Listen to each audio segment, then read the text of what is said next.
Ya me han quitado el poder. A ver, vamos a hacer las claves de la semana pasada y empezamos ya. Con respecto al libro España parte mía, este cáliz de César Vallejo, marca la alternativa que contiene la afirmación correcta. Desarrolla una temática de alto misticismo. ¿Misticismo? La República Española es el eje de esta novela. Novela no es. Vallejo se aparta de España y de la guerra civil. No, todo lo contrario. Pertenece al periodo de compromiso político. Yes, dedo. Dos, cuento que denuncia la explotación de los pobres, los oprimidos. Gana el Premio Nacional de Cuento en 1929. Muy bien, Paco Yunque, Paco Yunque, ¿no? ¿Quién no ha leído Paco Yunque? Tres, necesitas comer, pero me digo, no tengas pena, que no es de pobres. La pena es sollozar junto a su tumba. Remiéndate, recuerda, confía en tu hilo blanco, fuma, pasa lista a tu cadena y guárdala detrás de tu retrato. Ya va a venir el día, ponte el alma. ¿Qué rasgo del estilo empleado en poemas humanos está presente en los versos anteriores pertenecientes a los desgraciados de Vallejo? La presencia de oposiciones y paralelismos, el cuerpo como espacio de dolor, la ruptura de la sintaxis o el uso de una conversación cotidiana, la llamada poesía conversacional. ¿Cuál sería la clave?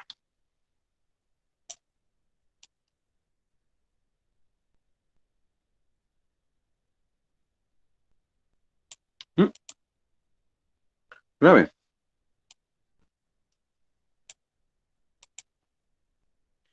Dedo. Pues la poesía conversacional. Porque sí, las demás características las puedes encontrar en todo Vallejo, bueno, en algunas cuantas partes de manera específica, ¿no? Por ejemplo, la poesía, la ruptura de la sintaxis es exclusiva de Trilce, el poemario, y luego está otros elementos un poquito más distantes. Cuatro, el poema Piedra Negra sobre Piedra Blanca pertenece al poemario de César Vallejo titulado Easy. No, cuatro, casa, fácil. Cinco, no corresponde a la poesía de César Abraham Vallejo. Profundo y desbordante humanismo. Sí. Tono confesional y metafísico. Sí. Esperanza, solidaridad humana. Sí. Poesía academista y centralista. ¿Academista? ¿Centralista? No, nada que ver.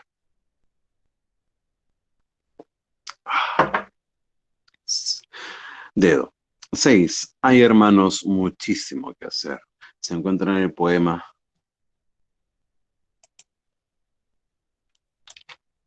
Los Nueve Monstruos. Muy bien. Siete, señala las afirmaciones correctas sobre el poemario de Trilce, ¿no? Lenguaje sencillo. Trilce, no, por lo contrario. Ampliación del léxico poético, sí. Estilo hermético, ¿qué quiere decir hermético? Hermético, ¿qué quiere decir?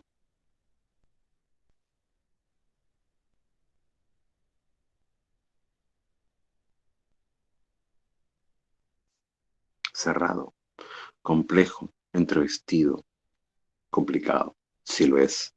¿El mar es un tema central? No. Clave, beso, dos y tres. Ocho, el poeta peruano César Vallejo, en la primera etapa de su actividad creativa, recibe la influencia del modernismo de clave.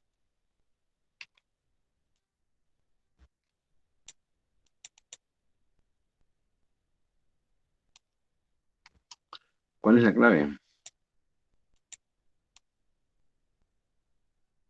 Ah, ujú, muy bien. No, no, no, estaba en el PPT la semana pasada, por si acaso. Mm. No está en la guía, se no subiría, está en el PPT. 9. Con respecto a Vallejo, Mario Trilce, perdón, ¿qué característica vanguardista recibe el quiebre en la sintaxis y la utilización de una ortografía caprichosa? El empleo del verso libre, sin métrica, le entrega la subjetividad del mundo andino, la modernización del lenguaje, la representación creativa del inconsciente. Esto te va a hacer pensar, ¿cuál sería la clave?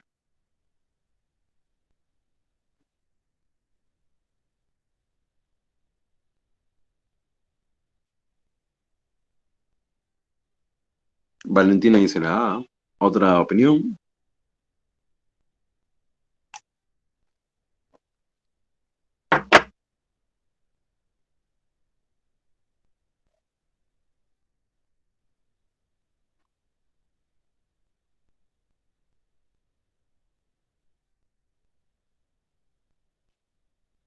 ¿Nadie más?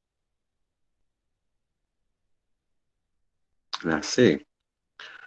Modernización del lenguaje de la poesía.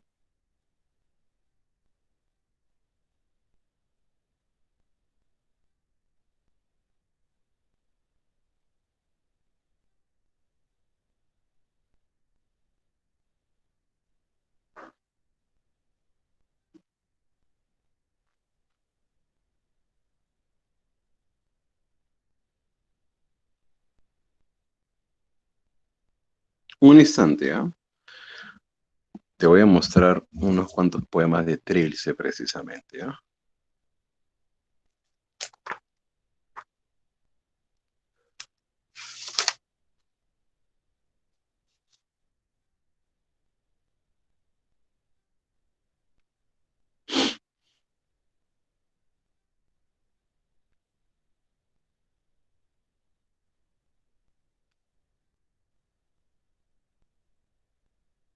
Mm, mm, mm.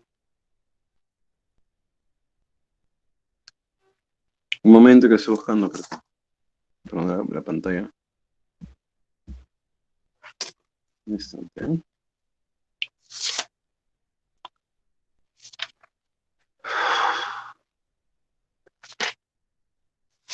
Este poema.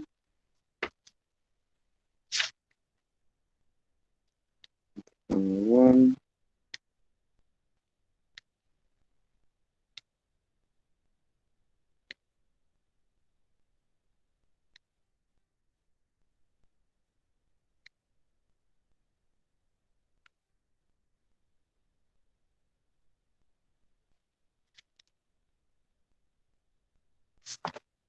Voy a leerte el poema 32, si quieres lo puedes buscar ya, el poema 32. No sé si logran ver. Ya, voy a leer este poema de acá. Dice, 999 calorías, rum, trap, rachas, serpentínica, ude el bizcochero, enjirafada al tímpano. ¿Quién como los hielos? Pero no. ¿Quién como las venas, ni más ni menos? ¿Quién como el justo medio? 1000 calorías. Azulea y ríe su gran cachaza. El firmamento gringo baja. El sol empavado y le alborota los cascos al más frío. Remeda al cuco, roéis. Tierno autocarril, móvil de sed, que corre hasta la playa. Aire, aire, hielo. Si al menos el calor, mejor no digo nada. Y hasta la misma pluma con que escribo por último se troncha. 33.333 calorías. Si tú te percatas, la poesía vanguardista de Vallejo se dice que está influenciada por el surrealismo. El surrealismo, tú recordarás, es la manifestación del subconsciente. ¿De acuerdo? Con esa visión, pregúntate, ¿el quiebre de la sintaxis es el uso necesariamente de la métrica libre, del verso libre? No. El verso libre es una característica de la literatura vanguardista en general. Consiste simple y llanamente en no utilizar rima ni métrica, nada más. Pero te están preguntando por el quiebre de la sintaxis, no por el dejar la rima y la métrica, no por la utilización de una ortografía caprichosa. La modernización del lenguaje de la poesía. La modernización del lenguaje eh, no conlleva necesariamente a una ortografía caprichosa. Eso no es la modernización, es el uso de verso libre. La modernización es la sugerencia antes que señalar la metáfora. Y en cambio, cuando dice la representación creativa del inconsciente, esa ruptura de la sintaxis, esas nuevas formas, esas normas que se han quebrado por parte de la ortografía, viene justamente a jugar con ese subconsciente, inspirado desde el surrealismo, pues, ¿no? Clave sería dedo. Así como esto, porque estaba buscando otros poemas, hay bastante que juegan con incluso el color de los poemas. Lastimosamente acá no se ve, pero la primera publicación de Trilce venía con unas cuantas mayúsculas, minúsculas y otros colores en las palabras. 10. En los siguientes versos de Vallejo, mira, ahí está justamente el poema que estaba citando. ¿Qué característica hispanoamericana contemporánea se observa? 99 calorías, rum, trach, chas, serpentínica, audio, bizcochero, enjerefada del tímpano.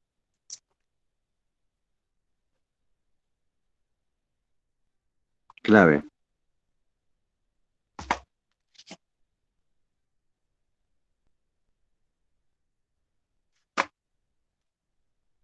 Una clave. Casa, bien. ¿Cuál de los siguientes poemas pertenece a Vallejo? Paso lejano, las torres, niña, lámpara azul, celestial. Y si no, amante. Los pasos lejanos. Acerca del poema, lo de la obra Poemas Humanos, señala alternativa que representa las opciones verdaderas. Tono conversacional, sí. Presencia de oposiciones, yes. Apoyo al sistema capitalista, no. Aborda la problemática social, sí. Uno, dos, cuatro. Amor. En el siguiente fragmento sobre la obra y vida de César Viejo, defina si es verdadero o falso con lo subrayado. Un instante.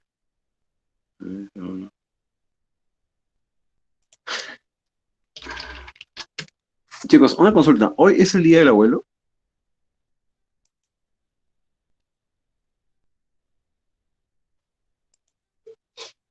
Salud. ¿Hoy es el día del abuelo? Porque me está llegando esa información y bueno. En la última etapa de su vida no publicó libros de poesía, verdadero. Vallejo después de 1922 no vuelve a publicar más poesía. Ya sabes que son poemas póstumos. Aunque escribió una serie de poemas que aparecerán póstumamente, sacó, en cambio, libros en prosa, la novela urbana o indigenista El Tusteno, verdadero, Madrid 1931, y el libro de crónicas Rusia en 1931. Es Rusia, dos puntos, 1931.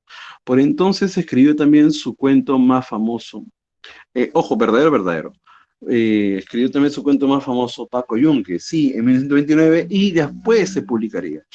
Saldría a la luz años después de su muerte. Sus poemas póstumos fueron agrupados en dos poemarios, Poemas Humanos y España parte de mí este cáliz, publicados en 1939 gracias al empeño de Raúl Porras Barnechea.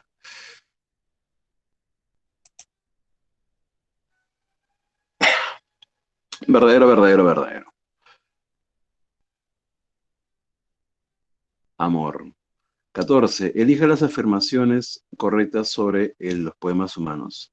Se le considera poesía dramática. Dramática en el sentido, no el de tu ex, ¿ya? No, no es como que, qué dramática que eres, no. Dramática en el sentido teatral. Recuerde que el teatro prioritariamente utiliza los diálogos, ¿ya? Siguiente, método dialéctico, oposiciones, sí. Alusiones al cuerpo como espacio de dolor, sí. Referencias bíblicas, sí. Todas son correctas. Y la 15, poemario póstumo de César Vallejo, tiene como tema el cuerpo humano como depositario del dolor universal. Clave, clave.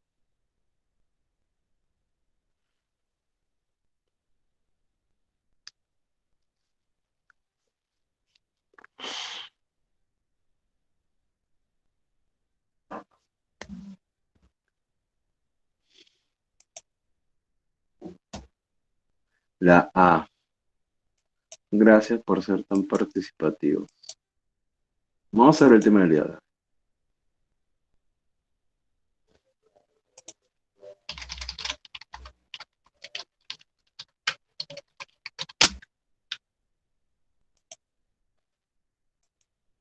Estoy viendo. Ay, qué saco. Ernesto, tu cámara está prendida. No queremos verte. Luego vemos cosas que no debemos.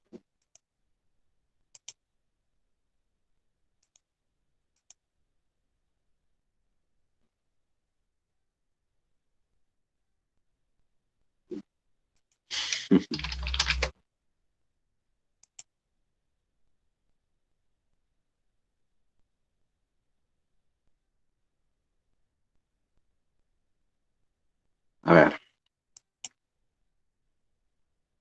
el sistema está, chicos, se ve lento porque me dice que hay problemas de red. No creo. No, sí se ve. Sí. ¿A ustedes les expliqué la diferencia entre indigenismo e indianismo o no? ¿O fue en otro salón? ¿Fue a ustedes o no?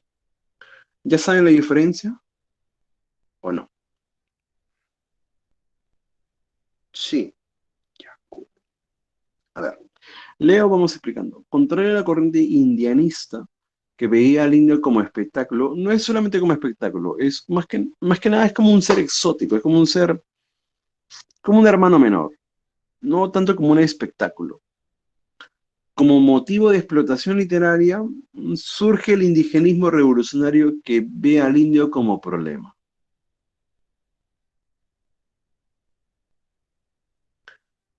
No es que lo vea, mejorando la expresión, no es que lo vea como un problema, lo ve como una problemática de desarrollar.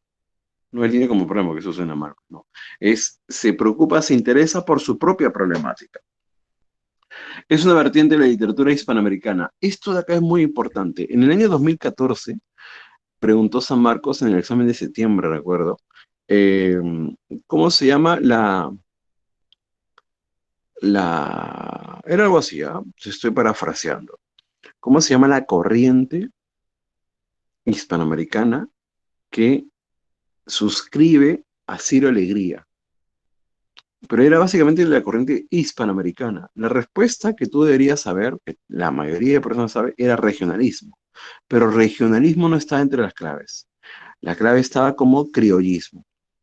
Algo así era, pero era respecto a este tema.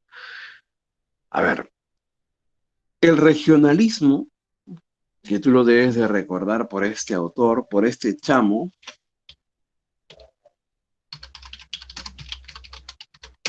¿cómo se llama la obra de Rómulo Gallegos? Por cultura general deberías de saberlo.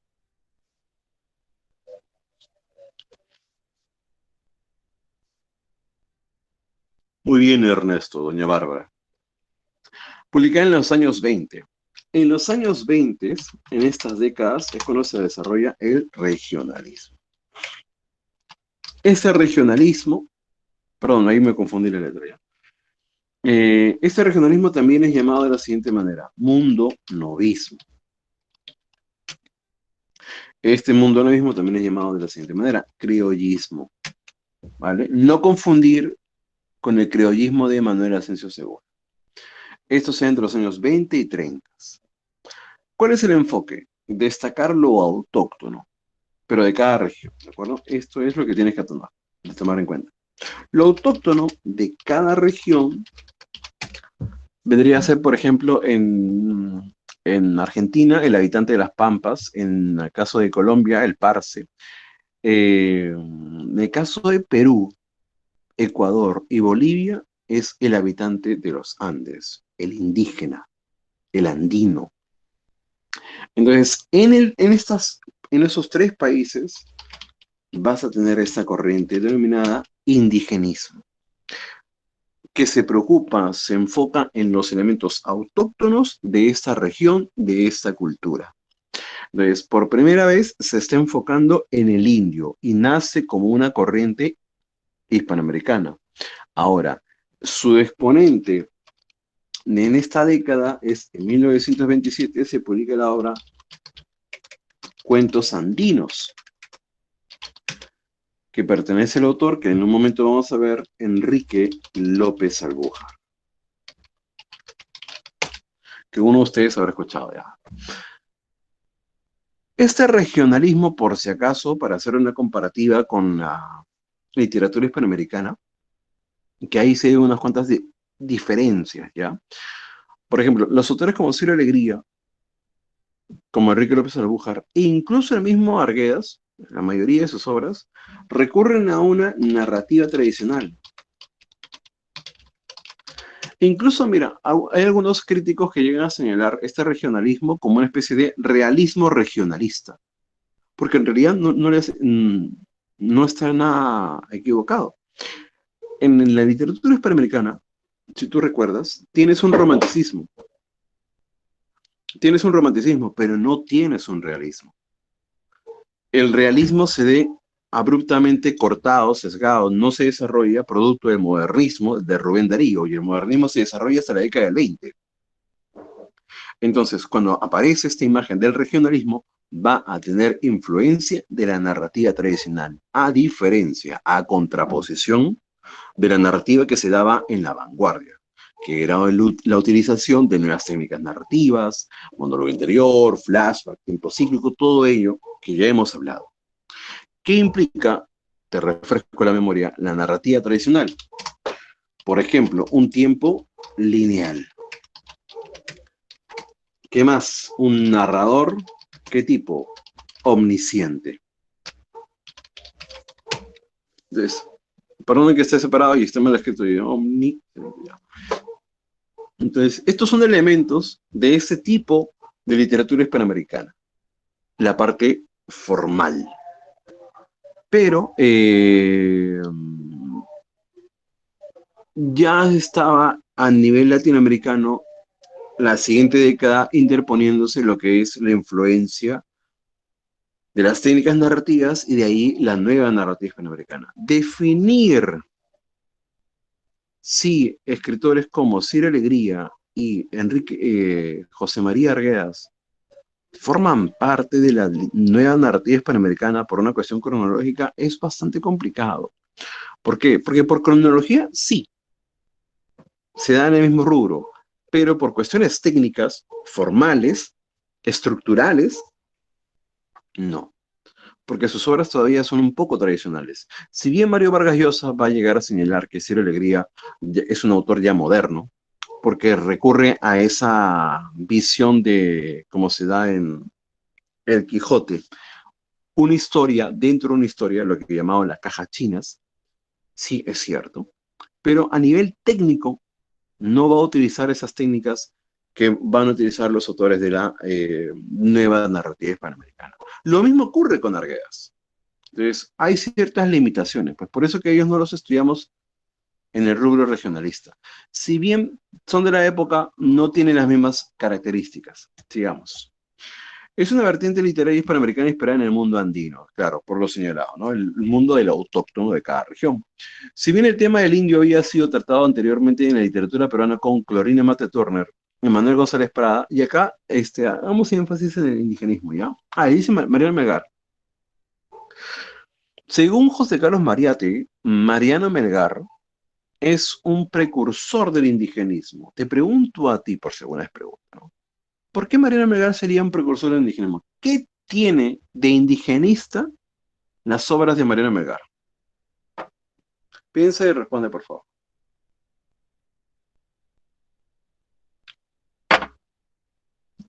Piensa y les pregunto. Tienen que responder.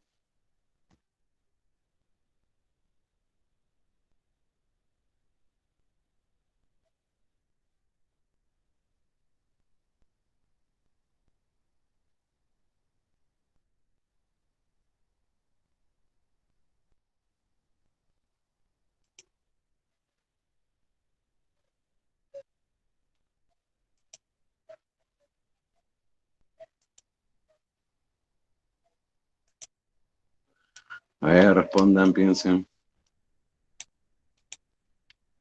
¿Por qué por los yarabíes, Ernesto? La respuesta es correcta, pero quisiera la fundamentación. ¿Por qué los yarabíes los considerarías elementos andinos?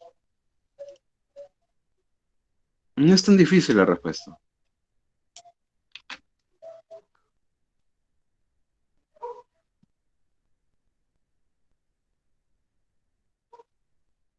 ¿Cuál? ¿Cuál es ese origen?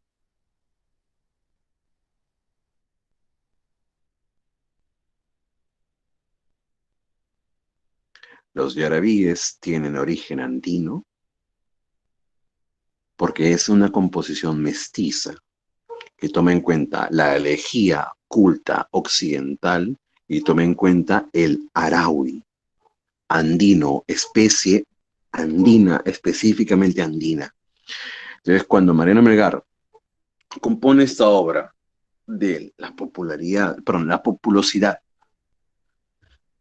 de la parte sur del Perú, recurre a un elemento netamente indígena.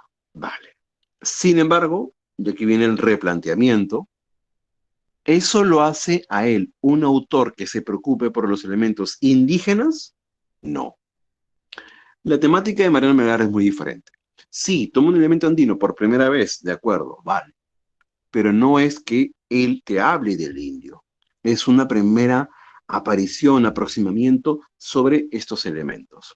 Los otros dos autores, Clorinda Mato y Manuel González Prada. Manuel González Prada, en su obra del año 1908, toma nota si quieres, titulado Horas de Lucha, que es el segundo libro de ensayos de González Prada importante. Tú recordarás que en la década del 80 González Prada viaja a Francia y se inspira de allá a nivel social, político, filosófico y literario. ¿Qué trae de Francia? Lo que tú sabes, ¿no? Se influencia de los poetas malditos, simbolistas, trae nuevas formas de métrica como es el rondel y el trolet, por lo tanto es precursor del modernismo, lo sabes. Pero en el caso de Manuel González Prada, él también se influencia a nivel político y social sobre, primero, los sindicatos obreros, que para esa época sí habían tenido una mayor repercusión, incluso el anarquismo. Recuerda que por esos años se había dado en Francia la Comuna de París, el mundo idóneo que duró nada más unos cuantos meses, del mundo anarquista, y que González Prada de alguna manera después, con influencias también del socialismo, porque el socialismo se enfoca en esta base de la mano obrera, González Prada lo plasma al Perú dichas ideas. Y dice, para generar una verdadera revolución es necesario cambiar la mano obrera. Pero hay un problema, el 80% para ese año de la mano obrera en el Perú son indígenas. Y hasta que no eduquemos a la mano obrera, es decir, al indígena, no habrá una verdadera revolución. Te pregunto, bajo esa perspectiva, lo que está haciendo González Prada, José Manuel de los Reyes González de Prada y Álvarez de Ulloa, ¿se está preocupando en el indio o se está preocupando para hacer una revolución?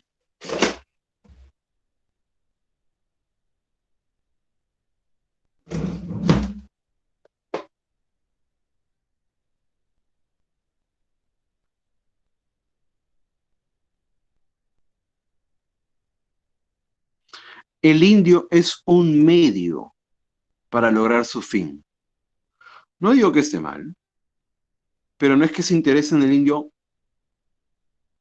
íntegramente. No es que su enfoque sea él. Por eso es que la doctrina indianista, ¿no? No se preocupa en sí el problema como eje central de esta problemática. Lo mismo va a ocurrir con Clorinda Mate Turner porque en su afán de criticar al Estado, las leyes, los abusos, toma al indio y lo coloca como ejemplo, avecinido. Pero no es que se esté enfocando en el indio. Entonces, esos son los primeros avistamientos de un enfoque hacia esta cultura. Sin embargo, no era con 100% objetiva en su análisis. Sigamos leyendo. En estos años es cuando surge el indigenismo de cada del 20 en adelante, corriente que tiene tres características principales. Primero, plantea la reivindicación del indígena, por supuesto.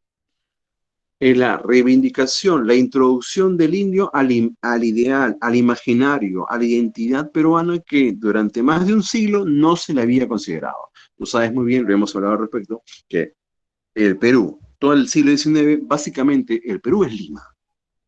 Y no había aparecido ni siquiera algún autor de la provincia en todos esos años en literatura. Ninguno. Y solamente hablábamos de criollismo, anticriollismo, en la época colonialista, con Ricardo Palma, e incluso Manuel González Prada tiene una visión exótica del indio, lo toma como un hermano menor. Y ni qué decir de José Santos Chocano, ¿no? Que te decía, soy el cantor de América autóctono y salvaje, pero ni siquiera comprendía lo que era verdaderamente la cultura andina. Llegar a decir, le rindo vasallaje al sol, me da el cetro de su poder real. Ya no hablamos del respecto. No es una imagen fidedigna de dicha cultura. Hay que reivindicar la figura del indio. Posee cierto afán de lucha o denuncia. Por supuesto, pues. Por supuesto, porque cuando tú colocas al indio, es inevitable que vas a presentar un reclamo ante la situación del indio. ¿Y cuál era la situación del indio? Tú lo sabes muy bien, todo el siglo XX, la serranía es la Edad Media. ¿Por qué la Edad Media? Porque hay un sistema feudalista. Ese sistema feudalista, ¿cómo le llamas en el siglo XX? Y que precisamente termina en la década de 70. Y no, por eso te estoy diciendo que lo ocurrió en los años 70 con el gobierno de Velasco es fundamentado, es correcto. Exactamente, Ernesto, el gamonalismo. Este sistema feudalista, este sistema que prácticamente te vuelve ignorante, necio, servio, subyugado, al tú enfocarte en él y reclamarlo, obviamente pues hay una imagen de rechazo, hay una imagen de reclamo.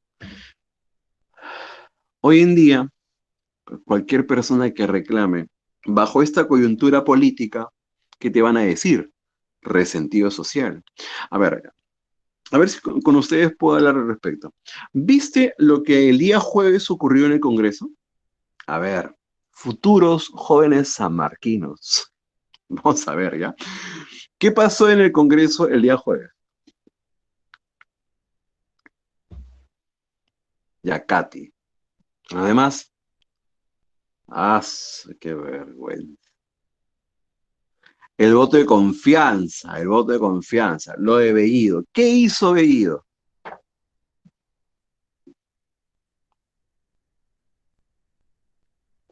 Dio su discurso en quechua. Por un momento, deja de lado el contexto y enfócate solamente en ese acto.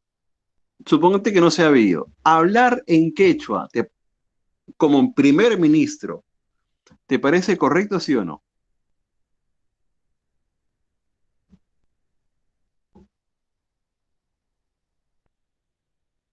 No respondes, tienes miedo. Ya, Ernesto dice que sí. ¿Y los demás? Ya me di cuenta, pero no les gustó, ¿no?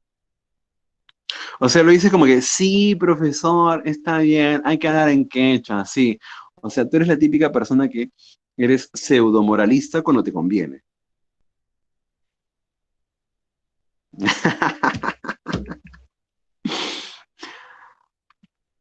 Por eso dije, deja a un lado el contexto, deja de lado que sea la persona apellido, pero el acto de hablar en quechua es correcto. ¿Quieres o no? Es un acto reivindicativo. ¿Que no fue la mejor manera? Indudablemente. Que quizás sí, si quisiera haberlo hecho de manera como, ¿sabes qué? En verdad esto sí me parece, y les vengo acá con un traductor, vale. Pero claro, pues el tipo también viene como que quiero pelear, ¿no? Es una, ¿verdad? Yo no entiendo a estos políticos de hoy en día. Son bien torpes, ¿no? Para ser político tú tienes que negociar, no tienes que atacar, no es un frente de guerra, es negocio. Es indudablemente ser políticamente correcto, pero acá tienes cada defecio en cada bando, en verdad, pero bueno. El acto en sí es correcto, las formas no, definitivamente, ¿no? Entonces ahí te das cuenta, cuando tú reivindicas una imagen, en este caso tu idioma, porque claro, como dice la Constitución, lo único bueno que dijo ahí, la Constitución lo aplica, el Perú tiene 53 idiomas y los 53 idiomas tienen nivel de, perdón, los 53 lenguajes tienen nivel de idioma. Tú no solamente podrías hablar en quechua, podrías hablar en cualquiera de los otros y está aceptado. La práctica es que no sabemos y lo peor de todo es que para el otro lado, yo no voy a decir que bando político, lo tomaron como que, ay, qué asco, ¿cómo vas a hablar en quechua?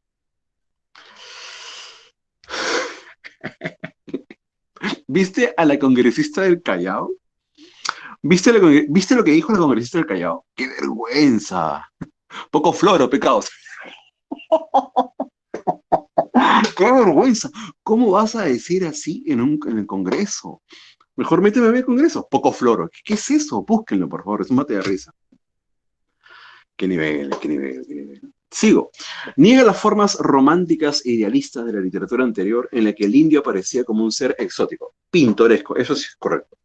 O era tratado de un modo sentimental, paternalista. A veces era angelical, a veces malvado, pero siempre un personaje idealizado, borroso y poco logrado. El extra, ¿a qué te refieres con el extra? El periódico? No he visto periódicos, pero infórmame, Valentina, por favor. A ver, esa parte de acá del ser idealizado lo podemos explicar en base a la figura de Enrique López Albuja. En un momento paso a ello y te explico. Termino con las características generales, ¿no?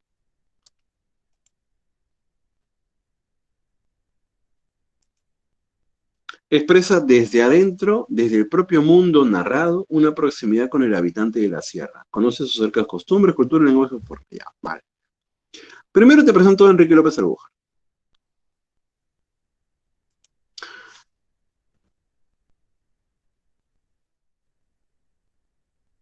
Ah, mm,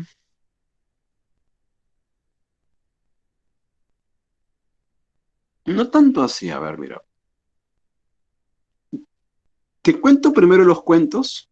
Te cuento primero los cuentos, qué redundante. Te cuento primero estas historias, la obra de los cuentos andinos, y en base a las obras hacemos el análisis de justamente el segundo punto en las características. Ustedes han leído el Shonan Hampi en el colegio, algunos de ustedes han leído el Shonan Hampi. Han leído el cuento El campeón de la muerte. Son cuentos bastante comunes, ¿no? A ver, primero, el más común de todos, el Shonan Hampi. El Ushan Hampi nos cuenta la historia sobre un indio criminal, no me acuerdo el nombre, mis disculpas, no me acuerdo los nombres, en los que este criminal, tras robar, tras hurtar algo, termina la gente del pueblo por desterrarlo, ¿no? Y le advierten, si regresas a esta comunidad, si los ronderos te ven hoy en día este término tan común, te vamos a hacer el Ushanan Hampi. ¿Qué es el Ushanan Hampi?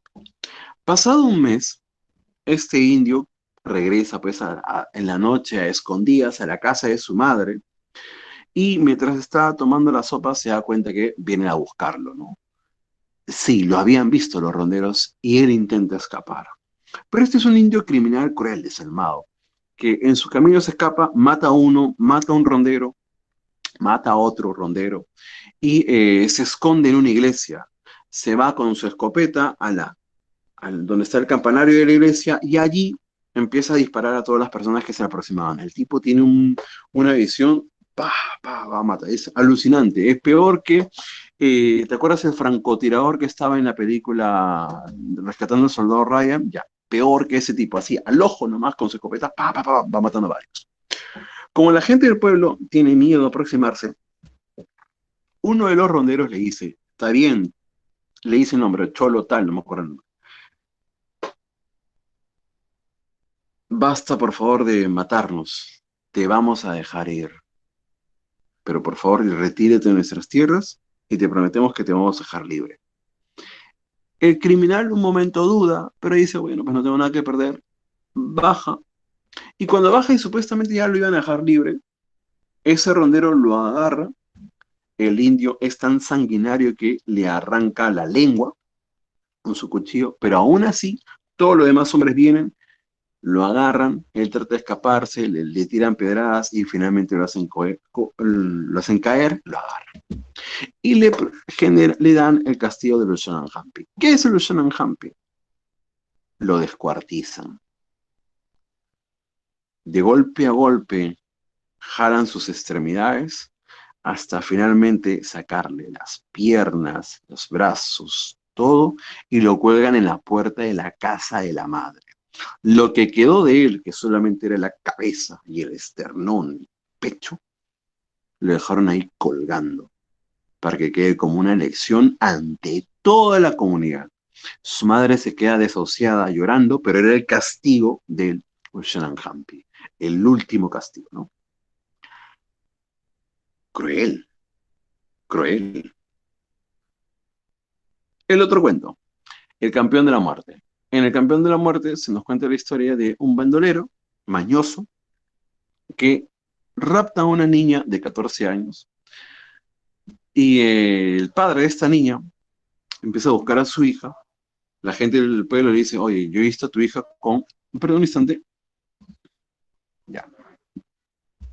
En un momento, termino de contar la historia y necesito cargar el celular, ¿ya? Me perdón un instante, pero continúo. El padre y la hija va a buscar noticias de su hija y los vecinos le dicen, hemos visto por acá al cholo ese, al bandolero ese, creo que se lo ha llevado. Entonces él lo busca y va a su casa y le dice, por favor, yo sé que tú tienes a mi hija, devuélveme. El bandolero bien cara de palo le dice, no, yo no tengo nada. ¿Bajo qué acusaciones? ¿Tú has visto? No, yo no tengo nada. Pues, por favor, mira, te lo voy a poner bien en claro. Déjame en paz. Y si a ti se te ocurre ir con la policía a acusarme, vas a ver lo que le hago a tu hija. O sea, en sí, sí, la tenía. Pero tú ya descaradamente dices, déjame en paz, le dice. El padre, sin saber qué hacer, desahuciado, va con la policía se limpia las manos, le dice, ¿usted tiene pruebas, señor? No, pero él la tiene. No podemos hacer nada sin pruebas, señor. Y el indio no sabe qué hacer. Se va a su casa y en la noche le tocan la puerta. Abre y era ese bandolero que venía con un costal. Y le dice, te advertí que no fueras a la policía porque algo malo le iba a pasar a tu hija. ¿Quieres ver a tu hija? Pues acá la tienes. Llegar al costal y hace así. Y empieza a caer en trocitos su hija fileteada. Qué mal término, fileteada. El padre pues llora al ver los restos de su hija. Imagínate ese trauma, ¿no? Ves las partes de tu hija.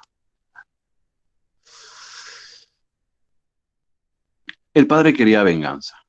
El indio se fue burlándose. Y el padre, como ve que no, la policía no va a hacer nada, recurre al campeón de la muerte. El campeón de la muerte era como una especie de cholo bandolero, pero con una especie de justiciero, ¿ya? Es un criminal a sueldo, pero él mata a las personas que se les merece. En el mundo andino esto es algo cierto, esto es algo que bastante común. Siempre hay un indio que es bandolero, siempre hay un indio que, y esto es un mito, ¿ah?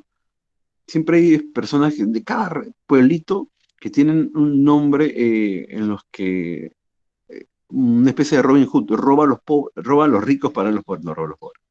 Entonces, cada pueblo siempre tiene eso, en Ayacucho hay, en Ancash, de hecho en Ancash hay un homónimo mío, que es la historia del famoso Luis Pardo, que en Ancash se cuenta su historia que robaban a los ricos. En realidad el tipo era un ladrón a todos, pero durante mucho tiempo se pensaba, no, si el gran Luis Pardo, todo un rollo por medio, bueno ya.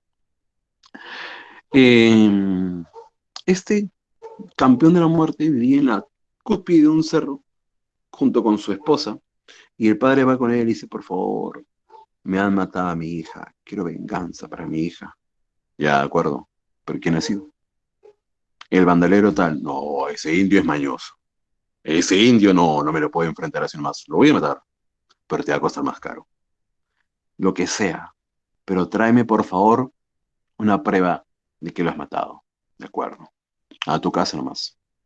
Yo habré quedado por ti. Y Indio se prepara, ¿no? Este indio, esa parte es un poco fantástica porque hay una persecución en la que el bandolero le dispara al campeón de la muerte y el campeón de la muerte es tan bravo que esquiva las balas, así, recontra bravo, se mitifica entre los arbustos, se esconde y finalmente le aparece, lo tumba al piso y ya lo tiene completamente derrotado. El bandolero termina suplicando por su vida, llorando, y dice, por favor, ya no me pegues, me arrepiento, yo no quise, en verdad, pero bueno. Y el campeón de muerte dice, yo no tendré piedad de ti, así como tú no tuviste de la niña. Cállate. No, por favor, no. Y para que se calle, el hombre saca su cuchillo y su lengua se la corta. El hombre no puede ni gritar, solamente gime, grita de dolor. Y como empezaba a llorar, el hombre también, para que no llores. ¡Ah! Le arranca los ojos. Imagínate una persona con revolviéndose de dolor, sin poder gritar, sin poder llorar, están así al extremo. Y por último, este campeón de la muerte creía que para ser más fuerte tenías que no solamente vencer a tus opositores y enemigos, sino tenías que comértelos. Y el campeón de la muerte le abre el pecho con las manos, le abre las costillas, él todavía estaba con vida, allí a las justas, y agarra su corazón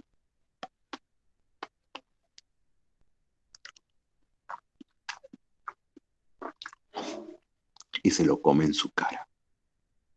Y el bandolero muere. El campeón de la muerte se come todo su corazón, porque cree que eso lo hace más fuerte y se siente así. Y finalmente los ojos y la lengua lo ponen en su morral. Va a la casa del padre y le dice, aquí está la prueba.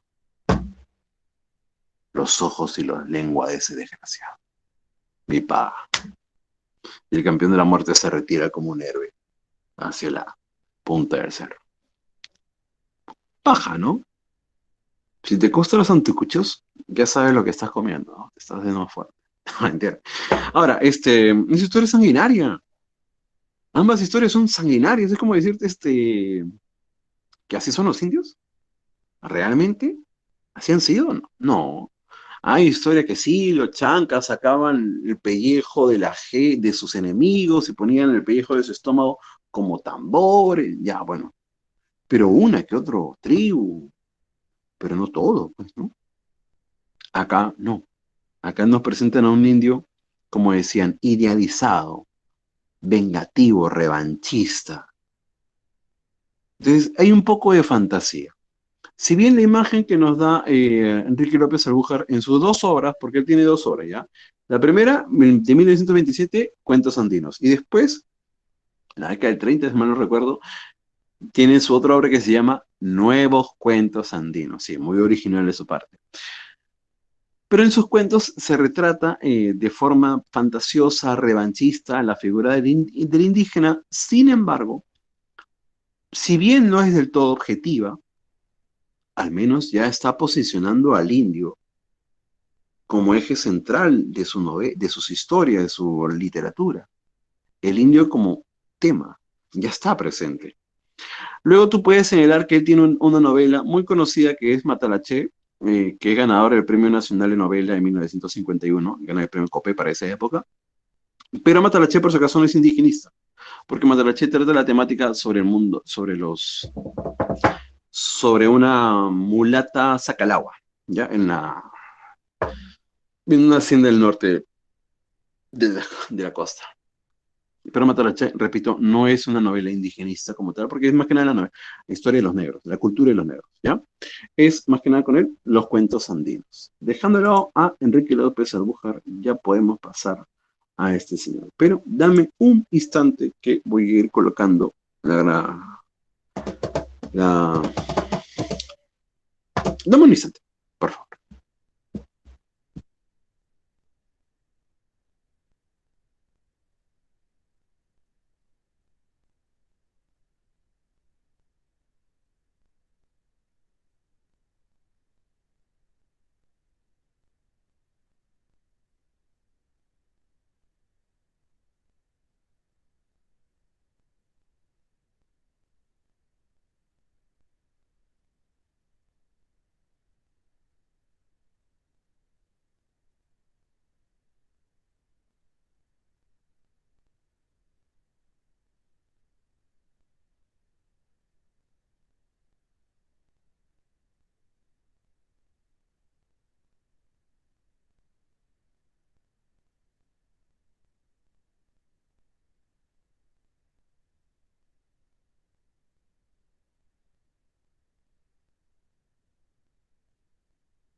Ya está. A ver. Ciro Alegría.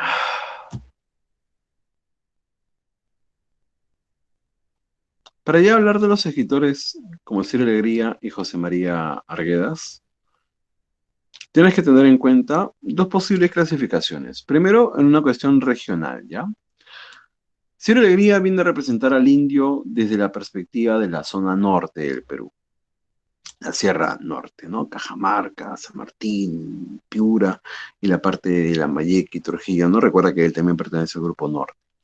Por la parte del centro, un autor que muy pocas veces se menciona ya, pero que su novela justamente habla de ese entorno, es Manuel Escorza, por su novela Redoble por Rancas. Manuel Escorza también lo puedes considerar como miembro de la generación 50, de hecho sí, lo es, pero por su poesía. Él tiene una poesía muy sentimental, pues, es una especie de partícipe del neorromanticismo. Vale. Y por último, por la parte sur, tienes a José María Egura, ¿no? Que representa, en su misma novela, Los ríos profundos se manifiestan, ¿no? La idea de los pueblos de Apurímac, Ayacucho, Cusco, no más me estoy olvidando, Moquegua, ya está. El indio de la zona sur. Vale, así todo. Otra visión que puedes tener es que indigenismo, Ciro Alegría. Neoindigenismo, Arguedas. ¿Cuál es la diferencia? Que, ojo, Arguedas no del todo es neoindigenista. Neoindigenista podríamos considerar incluso al autor, el último que colocó San Marcos, es ¿cómo se llama el autor de País de Jauja? Del Ángelo Congate. Siempre me olvidó su nombre. ¿Te acuerdas? Edgardo Rivera Martínez, ¿no? Edgardo Rivera Martínez. Pero en cierta perspectiva también sutilmente podríamos considerar Arguedas. ¿Cuál es la diferencia entre Ciro Alegría y Arguedas? Ciro Alegría se enfoca en el indio desde la parte externa. Él va a posicionar en sus novelas, sus tres novelas importantes, perdón, Los perros hambrientos, La serpiente de oro y por último, El mono de Sancho de Ajeno, lo vas a contar como al indio con su entorno, así decir, el indio en la parte externa, el exterior. Tres elementos. El indio contra la naturaleza, lo arduo, lo difícil de su localía, ya. Segundo, el indio contra el Estado, las leyes, cómo el Estado peruano ha dejado olvidado y desmerecido al indio. Y por último, al indio contra el gamonal, el abusivo, el terrateniente. Ese sistema feudalista característico de la serranía peruana hasta los años 50, 60, ¿ya? Todo ello es lo que desarrolla Ciro Alegría. Repito, es el indio contra su entorno. Sí, desarrolla la parte problemática, bien, perfecto. Pero en cambio Arguedas lo que se enfoca es el indio desde adentro, desde su lenguaje, comprende al indio, porque comprende también su idioma, sus diversos dialectos, no solamente el quechua, sino también el aymara. De hecho, sus novelas es una mezcla de castellano, aymara y quechua. Entonces, todo ello sirve para comprender aún mejor la idiosincrasia de los pueblos andinos. Por eso es que analiza al indio desde la parte interior, desde su sentir. En cambio, con Ciro Alegría nos presenta al indio, sí, como un desmerecido, sí, como una persona pobre, desahuciada, menospreciada, vale. Pero para Requedas, el indio también puede llegar a ser malo. El indio también puede llegar a ser corrupto. De hecho, en muchos casos lo es. Aunque la justificación la que va a dar Guedas no es de mi agrado, de ahí te explicaré por qué, bajo el concepto del zorro de arriba y el zorro de abajo. Vamos a hablar de eso cuando veamos a Arguedas. Terminemos con Ciro Alegría, o empecemos, mejor dicho, con Ciro Alegría. A ver, Ciro Alegría tiene este plus, ¿no?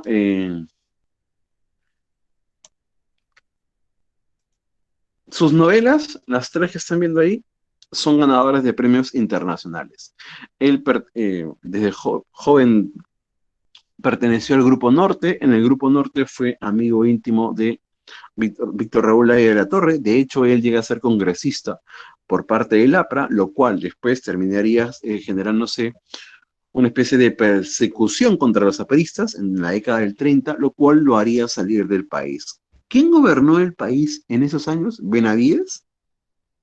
¿Podrías corregirme? Porque a mí no me gusta tanto la historia de Perú, especialmente la década del 20, perdón, del siglo XX. ¿Podrías corregirme quién gobernó en los años 30?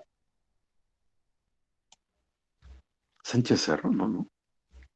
Ahí sí estoy mal.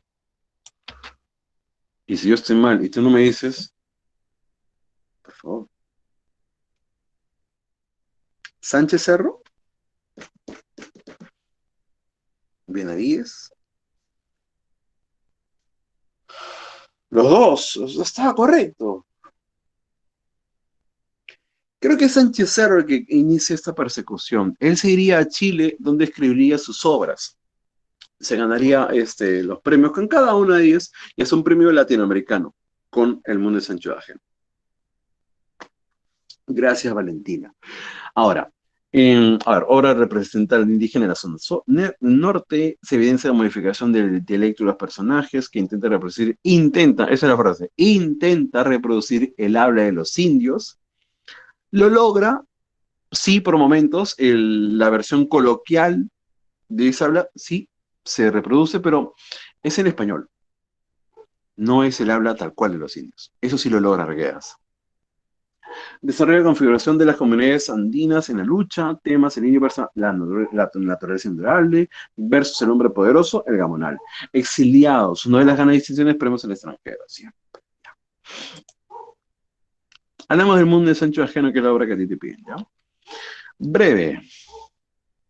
¿Cómo fue tu tiempo con tu ex? A ver, breve.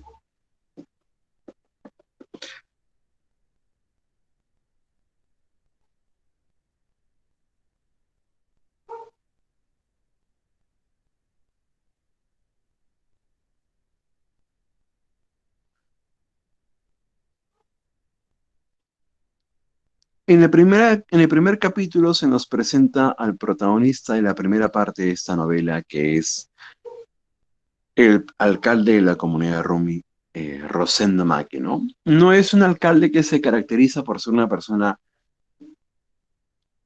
adusta, fuerte, peleadora, luchadora, no. Es una persona ya entrada en años, mesurada, que si bien no tiene una base académica, eh, es más que nada una, es un alcalde que es querido por su conocimiento ducho, no académico, por su experiencia, su sabiduría por los años. Él está haciendo una trayectoria, su caminata de todos los domingos siempre salía y regresa a su comunidad Rumi, pero en el camino, mientras va recordando qué tan antigua es la comunidad de Rumi, se va dando cuenta que pues la comunidad ya es antigua. En un momento recuerda cómo es que los españoles, bueno, los españoles no, algunos hombres llegaron desde otras tierras, es decir, este es el Perú. Después llegaron hombres militares vestidos de verde y decirle necesitamos su apoyo para defender el Perú. Y se llevaron a hombres, a todos los hombres, y regresaron muy pocos y heridos por una tierra, perdón, por una pelea que ni siquiera era de ellos. Luego aparecieron enfermedades, las pestes, y a pesar de todos los problemas, la comunidad de Rumi siempre se había mantenido. Mientras va señalando esta historia, hay una frase que dice, peligro, no es peligro, no me acuerdo la palabra, pero significa peligro, ¿no? ¿Qué era simbología? Era una serpiente, era una culebra. Para ellos, la culebra es una señal de mal augurio.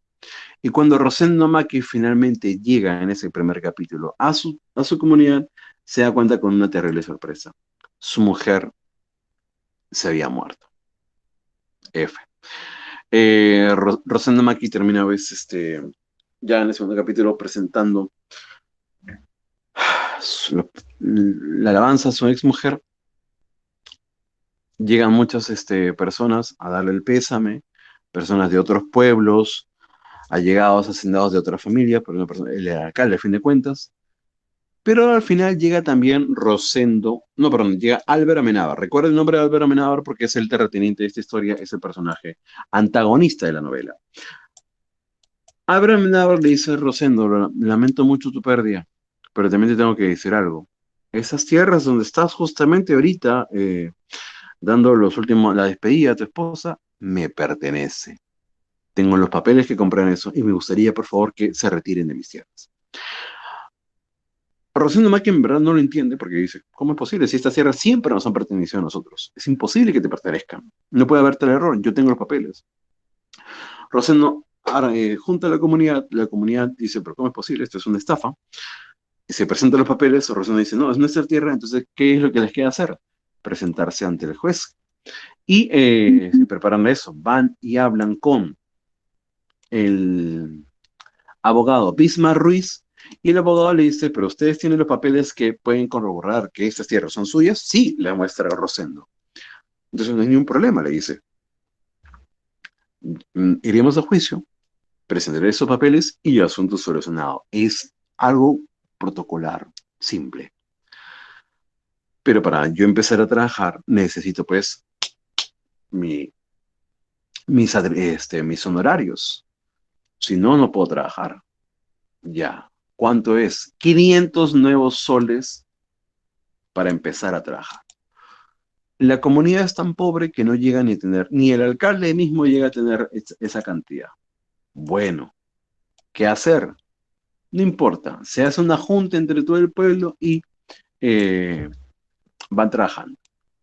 Pero van juntando el dinero, le dan el dinero al abogado y el abogado va trabajando. Pero este señor, pues, era un corrupto porque ya había recibido 5.000 nuevos soles por parte de Álvaro Amenábar para que pierda precisamente el, el debate judicial, por decirlo de alguna manera. El debate no,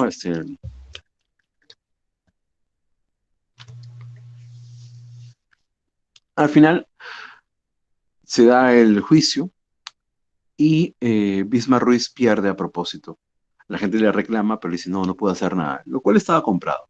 Después se darían cuenta de que había sido justamente un acto corrupto y él con el dinero se está escapando, ni siquiera con su esposa, se está escapando con su amante. Y son los hombres del Fiero Vázquez, que ya va a aparecer en este momento, quienes lo terminan dejando ahí y este hombre moriría en el frío.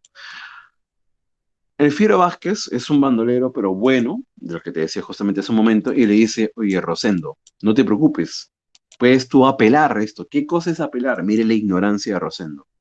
Pues tú puedes reclamarle a la gente, tú puedes decirle al juzgado que te dé un tiempo porque vas a apelar ante un juzgado mayor. Puede ser un juzgado de Lima y que te hagan un buen juzgado, que te den un buen juicio, perdón. Rosendo Maque mandaría a dos jóvenes en burrito a Lima, pero los hombres de Álvaro Amenábar se enterarían de esto porque habían infiltrados y capturaría a estos jóvenes y los mataría. Le va con Rosendo y le dice: Rosendo, me he enterado de lo que has querido hacer. Has querido utilizar estos papeles falsos, que eran los originales, y me has estafado. No lo voy a permitir, Rosendo. Y en su cara quema los papeles. El pueblo ya entra en desesperación y muchas personas ya se van yendo del pueblo porque tienen hasta el 14 de octubre para retirarse de sus tierras. Pregunta: ¿por qué Álvaro Amenábar quería retirar a los indios de sus propias tierras? Porque él lo único que quería como hacendado era tener mano de obra barata. ¿Y qué mejor manera de tener mano de obra barata que quitándole las tierras para después darles tierras a cambio de su trabajo? Eso era un estafador terrible, ¿no? Entonces, al final, Álvaro Amenábar terminaría trayendo a la policía y retiraría de Rumi a los hombres. Cuando ya se había retirado la mayoría, el Fiero Vázquez le dice: no puede ser, hay que recuperar esas tierras, hay que pelear por ellas. Voy a traer a mis hombres para pelear. No, dice Rosendo. Rosendo es un líder, pero sumiso. Rosendo sí, perdón, el Fiero Vázquez quiere pelear, pero el otro no, no, es que ya es viejo. Y Rosendo Maki al final terminaría yéndose su vaca en una noche de tormenta. Su vaquita baja al antiguo lugar donde solía estar en su chacra de Rosendo, pero ahora ya no era suya. Y por eso es que Rosendo baja, lo ve en los hombres de Álvaro Amenábar que está tomando esa vaca que era suya, pero la policía va a Álvaro Amenábar, lo acusa con la policía está comprada, y le dice, esa vaca es mía y Rosendo me la está robando. Se genera una gresca en la que hay un pequeño enfrentamiento entre un conato de balacera entre los hombres de Álvaro Amenábar y los hombres del Firo Vázquez, y se termina capturando a Rosendo Maki. Álvaro, Firo Vázquez le dice al pueblo, hay que pelear, pero el pueblo no va a pelear si es que no está con su líder, Rosendo. Entonces, el Firo Vázquez va con la policía y le da a cada uno de ellos por lo bajo 200 soles. Déjame pasar y libero a Rosendo. Entra a la carceleta, le dice a Rosendo, vámonos de acá, y Rosendo es así, esa clase de cholos tercos que le dice, no, ¿por qué? Yo confío en la justicia me va a dar la razón, yo no me voy a escapar, yo no voy a ser un criminal. Rosendo, te han enclaustrado injustamente, si tú no te vas, vas a quedarte acá para siempre. No, yo creo en la justicia, no, vámonos. Y cuando se lo está llevando a la fuerza, Rosendo es tan terco que decide regresarse a su propia celda. Ya el Fiero Baja cuando voltea, se da cuenta que no está, ya, se va nomás. Y Rosendo se queda allí. Los guardias entran y dicen, ¿por qué no te has escapado, tonto? Y le empiezan a pegar con sus garrotes. Lo dejan desangrándose allí. Se burlan de él. Y al día siguiente se dan cuenta que ese hombre, producto del frío y de los golpes, se había muerto en la madrugada. Rosendo Maki está muerto. La gente del pueblo, desahuciada, ya no sabe qué hacer y solamente se esperanzan en volver a ver a el Fiero Vázquez, que, dicho sea de paso, de manera extraña, ya no está. ¿Por qué no está el Fiero Vázquez? Qué raro. ¿A qué se debe esto? Y entonces empiezan a buscarlo con la amante, con la cantina, y al cabo de 3 días, unos perros traen la cabeza del Fiero Vázquez. No se sabe quién, pero alguien lo había matado. F. El pueblo ya entra en completamente perdición, se rinden y simplemente quedan en irse y en establecerse en la comunidad de Yanañahui. ¿Alguien sabe quechua? ¿Qué significa Yanañahui? Ojo negro, ¿puede confirmármelo? No estoy seguro.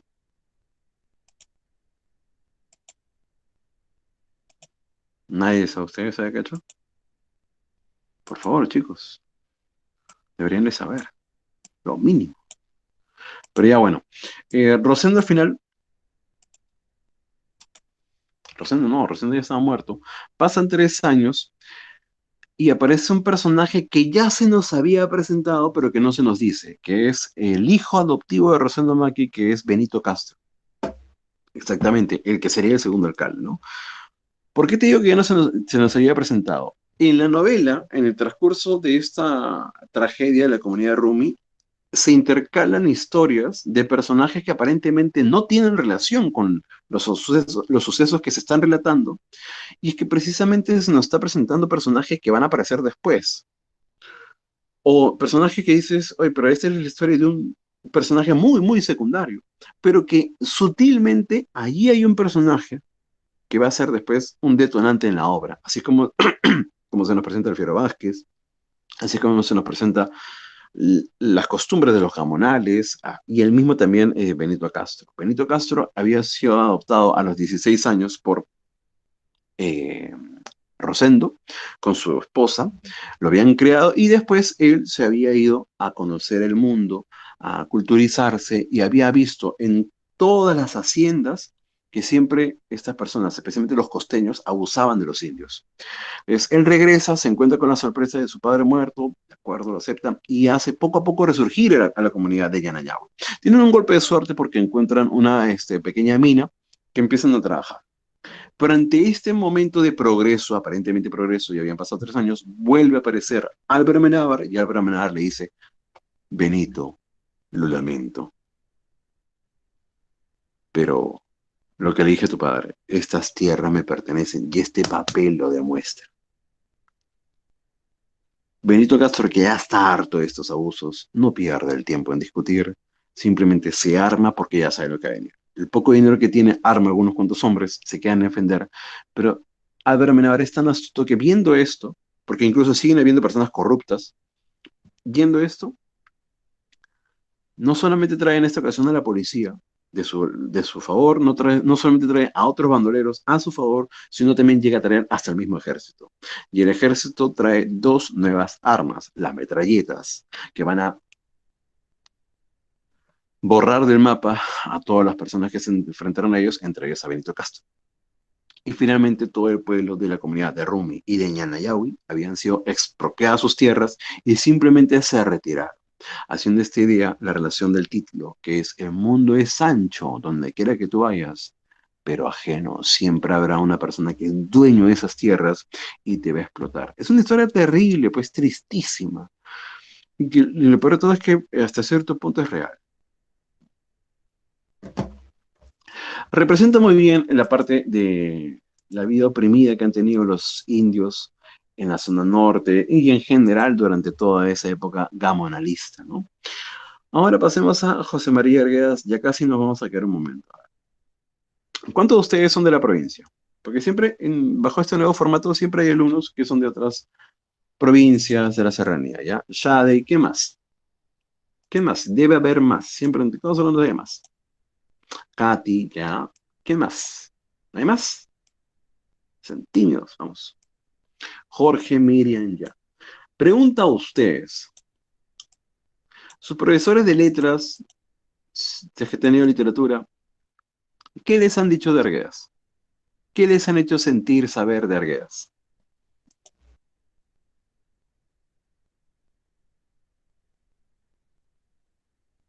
Any idea. Está frío el café, no quiero.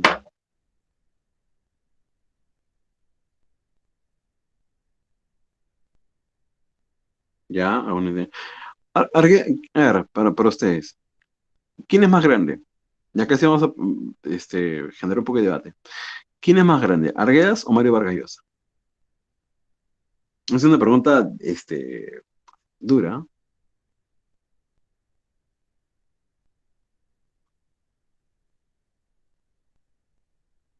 pero la verdad, ¿qué les han dicho ustedes? ¿O qué les han expresado?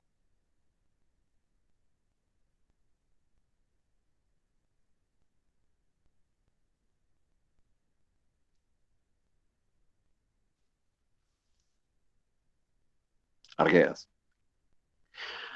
Yo cuando he ido a la sierra, una vez a Trujillo y otra vez a Cerro de Pasco. Pero para Cerro de Pasco fui por cuestiones de trabajo, ¿ya? Pero fui como corresponsal de prensa en una época yo fui periodista. Y me acuerdo ahí, fui para hablar una nota de música, de folclore, pero terminé compaginando con la gente de la Universidad de Cerro de Pasco. Y cuando yo le dije que era limeño, limeñito esto, o sea, me desmerecieron en cierta manera, me sentí raro. Y en esa época yo era más pleitista de lo que ahora soy, pues, ¿no? Y terminamos hablando de literatura. Y me hablaban bastante de Arguedas, ¿no? Para mí Arguedas, a ver, tengo que confesar, a lo mejor no confieso esa parte. Entonces, Arguedas es glorificado en la serranía peruana, hasta cierto punto con razón. Pero esta imagen fanática termina pues generando una ilusión. Y creo que se llega a compartir en todas partes del Perú. ¿Por qué se identifican con él? Porque los comprende, porque comprende muy bien su habla, porque es un escritor que no escribe como limeño, es un escritor que escribe para la serranía, porque escribe como ellos hablan, mezclando el quechua, el aymara, el español y encima con una prosa poética. Arguedas, de ese sentido, es alucinante. Habla de sus tradiciones, Yaguar Fiesta, todas las sangres. Eh, y justamente se preocupa de esa cultura andina, que ahí tiene la traducción de la obra Dioses y Hombres de Guarochirí, y ni que decir los ríos profundos, ¿no? Es justificada.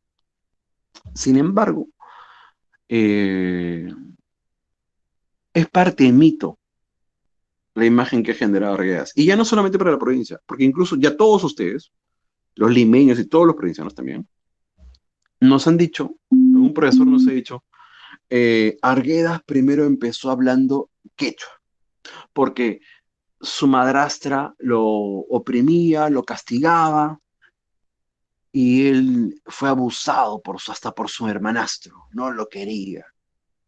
Y él se crió con la servidumbre y empezó a hablar primero quechua. Falso. En serio, te lo canto. Falso. Eso es parte mito. Arguedas no es solamente eso. Ya, eso, exactamente eso de Valentina. Ese floro, esa imagen legendaria, te lo dicen todos los editores. Dice, Arguedas, sí. No, porque se sabe, tras el suicidio de Arguedas, se encuentran todas sus obras, ¿no? Se rebusca sus textos y se encuentran las cartas que él siguió mandándose toda su vida con su amigo hermano. Y sí, se querían. Hasta los últimos años de su vida, hasta los últimos meses de su vida, se mandaban cartas y eran cartas afectivas. Pero incluso el mismo Arguedas es responsable de esta imagen, porque él siempre decía, no, yo fui maltratado por mi familia. Pongamos a pensar un momento, un instante. Ponte en el lugar de la madre. Bueno, la biografía del señor es así. Se casa, su padre es un abogado litigante, es decir, va de pueblo en pueblo, trabajando, tiene prestigio, por supuesto, porque es abogado, dinero, y se casa con una mujer, más o menos, de clase alta, pero se muere. Al año y medio de la relación se muere, cuando el niño había nacido. Y él, para dar la visión machista de esa época, se vuelve a casar inmediatamente con otra mujer, que sí tenía cierto renombre, era una hacendada. Y cómo asegura su matrimonio con un hijo. Viéndolo desde el punto de vista machista para esa época, ¿ya? Entonces, tiene un hermano. Sentido común. Tú como mujer, ¿a quién vas a querer más? ¿A tu hijo o al hijo de otra persona? ¿Por quién más te vas a encantar? Por tu hijo, pues. Entonces, ahora, otra postura. Toda persona artista, toda persona que tiene esa vena es muy, pero muy sensible. Y eso hace a las personas que podamos ser incluso un poco dramáticos en algunos aspectos. Es comprensible, porque eso es lo que le genera esa postura sensible como artista. Y de acuerdo, pues, ¿no? El autor se siente muy sensible, ha perdido la figura materna nueva no es la mejor, no es la idónea para él, va a crecer con cierto resentimiento, al hermanastro también, por supuesto, es algo normal, incluso entre hermanos, subconscientemente pelear por la figura materna. Es comprensible, pero la idea de madurar es reconocer que estos errores que marcan nuestra vida en nuestra infancia, pues son errores que todos los adultos podemos poseer hasta cierto punto, ¿no?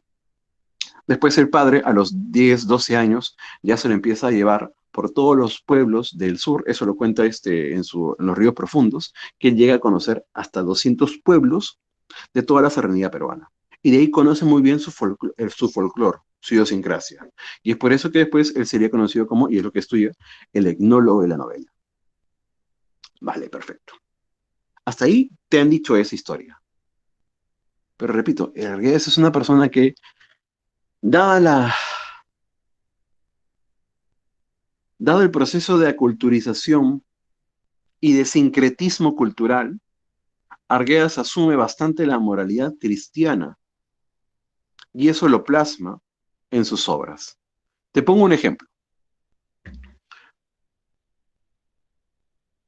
Tú has leído el cuento El sueño del Pongo, que está presente en su primera obra, que es Agua. ¿De acuerdo? Es un cuento conocidísimo, ¿no? Lo resumo así. El Pongo es dentro en esta época habían niveles sociales para los indios. Tenías el indio que podía ser un cacique, una especie de hacendado, pero de indios. Podías tener al colono, que era una especie de indio libre, que él mismo veía por sí mismo, y tenías entre ellos a un pongo, que es un indio esclavo, que es lo peor que puedes encontrar en una hacienda. El hacendado maltrata al pongo, le da de comer con perros, lo humilla, lo insulta, y el pongo, sí, señor, gracias. completamente sumiso. Ojo con esa personalidad del indio, porque es muy presente. Y en los años 50 se va a retratar después. Y el Pongo ya en su sueño tiene un sueño, ¿no? Mientras dormía tiene un sueño. Un santo, no me acuerdo si San Pedro o San Felipe, no me acuerdo quién, pero salía a recibirlos tras su muerte de ambos. Y le dicen, a ver, muy bien, ustedes han llegado a su fin de su vida, a ver si van a ir al reino de los cielos a otro lugar, a ver su castigo eterno. A ver, usted, señor, el libro, usted ha sido un hacendado, una persona importante, ha generado trabajo, de acuerdo. Ha sido rico, de acuerdo. Y usted pongo, hace un bueno para nada, no ha hecho nada, de acuerdo, ya. Su castigo va a ser, usted hacendado, va a ser bañado de miel. Y el hacendado, claro, pues yo soy una persona importante, tengo que ser bañado en miel. Y el pongo, tú pongo vas a ser bañado en excremento. Ay, qué pena. Bueno, está bien. Mm. Claro, eso es lo que te mereces por ser un pongo, pues, miserable. No, no, no, un momento, dice el santo. Su castigo no es ese. Como ustedes han tenido una relación de amo y serviente, su castigo va a ser lamerse por toda la eternidad. El pongo lame la miel, mientras que el hacendado lamería el excremento para toda la eternidad. Cuando tú lees ese cuento y eres niño, dices, yeah, qué chévere, el bueno gana. Porque es inevitable sentir cierta empatía con el oprimido. Eso es algo muy natural, es algo muy humano. Pero ya piensa un poquito como adulto. La vida no es como las bienaventuranzas. No es como los salmos. No es bienaventurados los pobres porque son ricos en el reino de los cielos. La vida no es así. La vida no es justicia puntualmente. ¿Por qué tienes que ser esa visión cristiana? Cuando no es niño, de acuerdo, vale, te lo crees. Pero ya adulto, para esto, su última obra, El zorro arriba y el zorro abajo, novela inconclusa, novela que está mezclada entre un proyecto de novela que es los acontecimientos de una comunidad al norte del Perú, en Chimbote, pesquera, que genera trabajo, que genera progreso y se compagina con los diarios, los últimos diarios de Arguedas antes de su suicidio. Te pregunto abiertamente, la historia consiste en esto, ¿no? Llega una sociedad, perdón, llega un empresario, el empresario sí existió, tiene nombre, no me acuerdo el nombre de este señor, y pone varias embarcaciones y lo que necesitaba era pescadores. Van pescadores de todas las partes del Perú para trabajar allí y generar su plata, pues. Y el enfoque de la historia va que este progreso, aparente progreso, termina despilfarrando muchos de ellos su dinero en licor y prostitutas. Y Arriagas critica justamente las relaciones que tienen con las prostitutas. Te pregunto abiertamente, y por favor, si está por ahí tus padres, digamos que esto es una clase un poco más madura. Y no se ofendan por las palabras que voy a mencionar, porque es parte de la obra. Te pregunto, ¿la prostitución es buena o mala? Es una pregunta con trampa. Responde, por favor.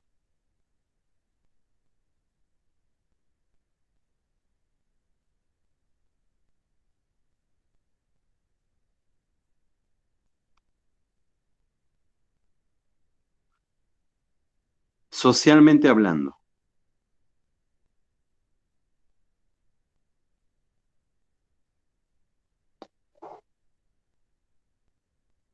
¿por qué? ¿Por qué es mala?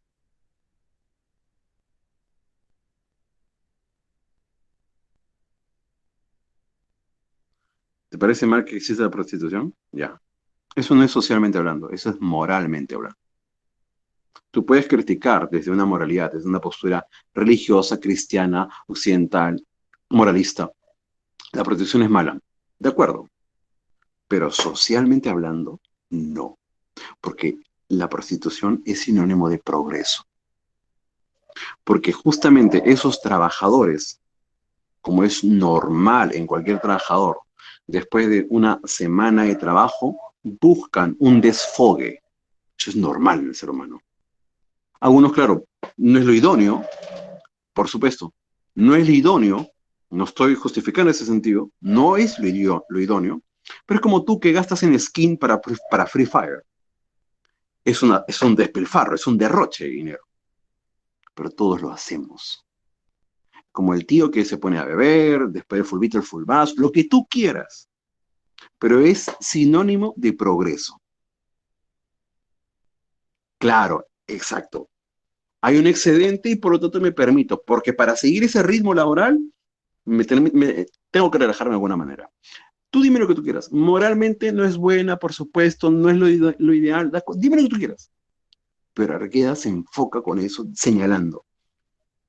No puede ser posible que un hacendado genere dinero explotando y que los obreros, el pueblo, se lo gaste en prostitución y las prostitutas tengan una relación con uno y con otro hombre.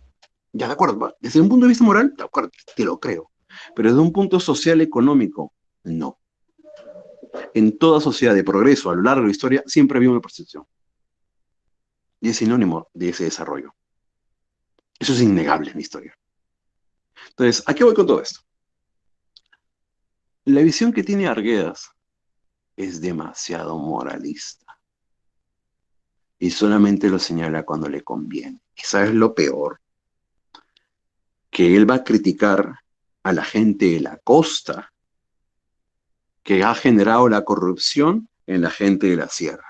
Y esa es la metáfora del zorro de arriba y el zorro de abajo. Cuando tú lees el cuento Dioses y Hombres de Boruchiri, el capítulo 5, se encuentran dos personajes, el zorro de arriba, que representa al serrano, y el zorro de abajo, que es el costeño. Y eh, se deja entrever que el zorro de abajo es un bribonzuelo y el zorro de arriba es una persona más moralista. Todo esto está presente en los dos últimos párrafos, puedes buscarlo ahorita mismo en Google, de Los ríos profundos. Cuando él hace una metáfora señalando, yo iré río arriba a buscar a mi padre al Cusco y no terminaré río abajo como el Lleras, muerto. El zorro arriba y el zorro abajo. Es una temática constante en José María Arguedas. Es genial. La metáfora que te hace, al final te lo voy a contar, te lo voy a explicar, te vuela la cabeza. Tú dices, hay que ser un genio para hacer esa metáfora. Pero de todas maneras, el aspecto moralista que tiene Arguedas lo termina siendo un poco limitado. Por eso es que él tiene una discusión con Julio Cortázar, lo sabrás, famosa discusión, en la que Arguedas señalaba en un artículo periodístico, el escritor tiene que hablar de su tierra, tiene que hablar de su folclore, lo cual suena muy bien para un indigenista. Pero Cortázar en los años 60 le saca la vuelta, ¿no? Le dice, no, ¿por qué? Un escritor no tiene que limitarse necesariamente a su folclore, un escritor puede ser cosmopolita. Y para esa época del boom latinoamericano que está en boga, le dan la razón a Cortázar. Eso va a deprimir bastante a Arguedas. Si bien no es algo lapidatorio, pero sí, pues, ¿no? Lo carga aún más de lo que ya estaba. Y aparte, Arguedas tiene unos cuantos problemas personales que si la gente de la serranía especialmente, y esto sí voy a chocar temas delicados, lo supiese, no lo aceptarían tanto Arguedas. Porque Arguedas, bueno, esto es algo personal que sería malo de mi parte si te lo digo, ¿no? Abiertamente. No lo voy a juzgar por eso, no sé quién. Pero Arguedas, tenía otros gustos y va a sufrir también por eso. Y eso es algo que se ignora. Ya se sabe, ya se comprobó, hay datos. La ex esposa lo termina diciendo. La difunta mujer lo termina diciendo, la chilena. Entonces, ahí tú comprendes que Arguedas era una persona muy cargada. Era una persona muy sensible, ¿no? Es comprensible. Pero aún así, la manera como él presenta al indio, y él justamente como indio, hace que te presente obras. La crítica actual señala, la mejor novela de Arguedas es Jaguar Fiesta, su primera novela, porque es donde está todo el folclore andino. donde está justamente esa problemática contra el español, contra la cultura hispana, que recuerdo, ¿no? Jaguar Fiesta tú lo conoces como esa, esa tradición andina en la que se amarra un cóndor a la espalda de un toro, que no es la versión que se nos cuenta en esa novela, en esa versión nos cuenta la primera versión de esa tradición, que es un toro frente a un grupo de 100, 200 indios que tienen que jugar con ese toro a no moverse. Se corretea y después se quedan quietos ante el toro. Es el toro, la metáfora del español y la comunidad en indio, justamente la cultura andina. Es bien chévere, ¿verdad? Es muy rica de esa manera. Y Arguedas en eso es un plus, ¿no? Te conoce todo, te conoce el detalle de la música, el folclore, cada gente, cada tipo, cada detallito minúsculo te lo da Arguedas, te demuestra, pues no te dice, sabes que yo sé de esto, tú no sabes nada, y te voy a culturizar, siéntate, hijo, te pone así. Es bien chévere en ese sentido. Vamos a los ríos profundos. Tú sabes, Ríos Profundos es una novela semi-autobiográfica. El personaje de Ernesto es el alter ego de Argaeas. Es una novela con un final abierto y eso es lo más paja. Ernesto te cuenta, tiene 12 años a principio de la novela, no, desde los 12 años ha ido viajando con el padre por todo el sur de Perú y le dice el padre que van a ir a Cusco para encontrarse con el viejo, así le llaman, así lo apodan, el viejo. El viejo es un tío, es un familiar del padre. Y dice, le voy a sacar el último bote de dinero a ese viejo desgraciado que siempre me ha tratado mal, pero le voy a sacar el dinero. Nunca te dicen qué negocio, pero uno puede entrever. Llegan al Cusco y el viejo no recibe a Ernesto ni a su padre y baja un cholito, un colono y le dice, señor, un sirviente, señor, mi amo no puede recibir en este momento, está ocupado, pero me ha dejado dicho que puede tomar una habitación. Lastimosamente, la única habitación que tenemos es esta. Y le da la habitación más burda, más barata, que es una cocina antigua de indios, donde se ve el hollín, producto de lo quemado en la pared. El padre está molestísimo, porque piensa que el viejo lo está haciendo a propósito, simplemente para humillarlo. En la noche se van por Sacsayhuamán. Hay una escena de realismo mágico donde se ve como Ernesto, el niño, describe las construcciones indígenas y le dice, las piedras te hablan. Eso es un elemento de realismo mágico que va acorde a justamente este planteamiento de lo real maravilloso, pero no aplica nuevas técnicas. Después, a la mañana siguiente, se encontraría el tío, el viejo, con el padre, tendrían su misa, después hablarían y el padre le dice, me voy a quedar con el viejo a hacer trabajos, pero tú vas a tener que irte a Bancay para seguir estudiando. ¿Pero por qué no puedo estar en un colegio acá, en Cusco? No, no quiero que tú no veas lo que voy a hacer con el viejo. Te vas a ir a Bancay. Al parecer es un trabajo turbio, ¿no? Es algo corrupto, no sé, pero o quizá el padre no quiere que vea cómo se humilla ante el viejo, pero manda al hijo a Abancay. En Abancay es donde se desarrollan la mayoría de esos acontecimientos. Abancay es el macrocosmos y el colegio internado es el microcosmos. El macrocosmos consiste de los siguientes elementos. Por un lado tienes a las cholas chicheras lideradas por la doña Felipa, que reclaman justamente la sal que sea compartida y han robado la sal de los hacendados. Los hacendados no aparecen, pero están como una sombra siempre presente y son las personas que ordenan todo y han mandado a traer hasta el ejército. Y también están involucrados los curas del pueblo. El cura, que son los mismos que manejan el colegio, y dicen, no, pues está mal no compartir, pero está aún peor robarle a otras personas. Si alguien conoce a las cholas, a las chicheras, por favor, díganle que devuelvan la sal para que así vuelva la paz al colegio. Pero el desencadenante de todo, de lo peor que puede ocurrir acá, no es el ejército. Es que al final va a aparecer la peste, la tifoidea, y va a matar a muchísimas personas. El ejército no va a encontrar a la chola Felipa, porque se va a ir a los exteriores, entre las cuevas, y no la van a encontrar. Pero se va a generar todo un caos. Ese es el macrocosmos. El microcosmos es lo interesante, es el colegio. Tienes un colegio donde tienes múltiples tipos de personajes. Y Ernesto Arguedas, para variar, es un chico idóneo. Es bueno, empático, bondadoso y encima es chancón. Chico perfecto, hace las tareas perfecto. A él se le apega un chico llamado Antero, también llamado el Carcasca, porque tenía granitos en la cara. Y él va a traer después el trompo, el llamado Zumbayo. Ahorita explicamos la metáfora en torno a él. Así como hay chicos buenos, chancones, estudiosos, hay chicos que son buleros, los repitentes. El principal, el Lleras. El Lleras es un chico que ha repetido 3 veces tercera y secundaria, pero los curas lo dejan en el colegio porque es bueno jugando pelota. Y cuando hay enfrentamientos entre colegios, quieren que se quede ahí. Hay otro alumno que es Añuco. Añuco o Antuco, que es un chico que es bulero, pero en realidad él no es tan bueno peleándose ni nada, sino que cada vez que él tiene problemas, viene el Lleras y lo defiende. Por eso es que él se cree abusivo.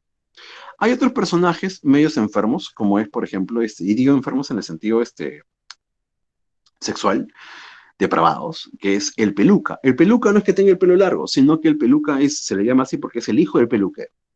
Y él, cada vez que ve a la opa Marcelina, opa significa tonta, que es una chica con problemas fronterizos, es lo que tú llamarías es autista, es una chica especial, y condición especial, y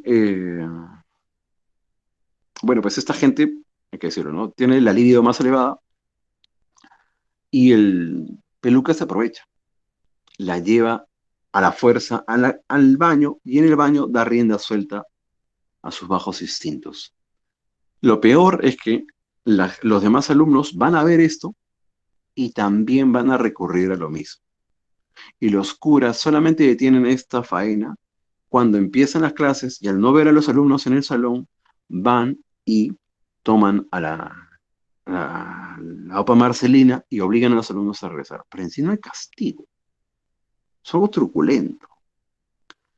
Otros personajes está, por ejemplo, el Palacitus, que es un indio chiquito, sumiso, que no habla castellano, él habla en quechua nada más. Y él saca 0,5 en todos los cursos. El padre, que es un cholo recio, viene después de los exámenes a reclamarle y le habla en quechua, pero de una manera muy dura.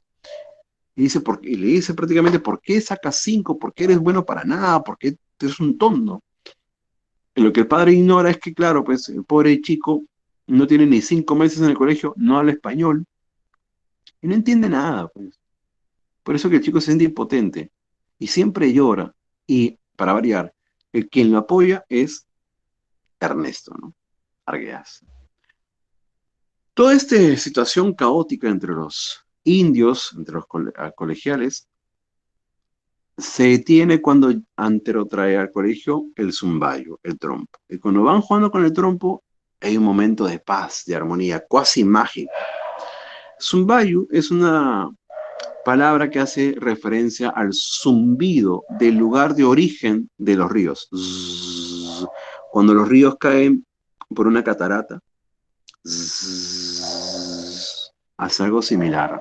Y ahí viene la referencia al título de la obra. ¿Por qué se llama Los ríos profundos? No es por el cauce del río, es por el origen de los ríos, es por el lugar de origen de los ríos, los Andes. ¿Dónde nace tu cultura? Los Andes. Ese es un valle, es una referencia a ese lugar. Vuelve a tu origen y ahí encontrarás la paz y armonía. Es una metáfora muy hermosa, pero que se rompe con los problemas internos del colegio producto de la peste. ¿Qué ocurre? Dentro del colegio, el Dieras te termina empujando a un profesor y el profesor le mete una cachetada y lo deja dentro del salón, de un salón. El Dieras terminaría diciéndole a todos, yo me voy a escapar y me voy a ir con mi novia. Su novia era una meretriz. Y él decía, no, yo me voy a ir al Cusco y voy a irme con mi novia y voy a tener una nueva vida y voy a salir adelante. A unos de ellos, de los indios, de los jóvenes, lo admiraban. Cuando él se va con esta meretriz, 3 días después, se ve su cadáver río abajo. Llegan noticias al colegio que han visto el cadáver del Lleras flotando en el río abajo. ¿Qué había ocurrido?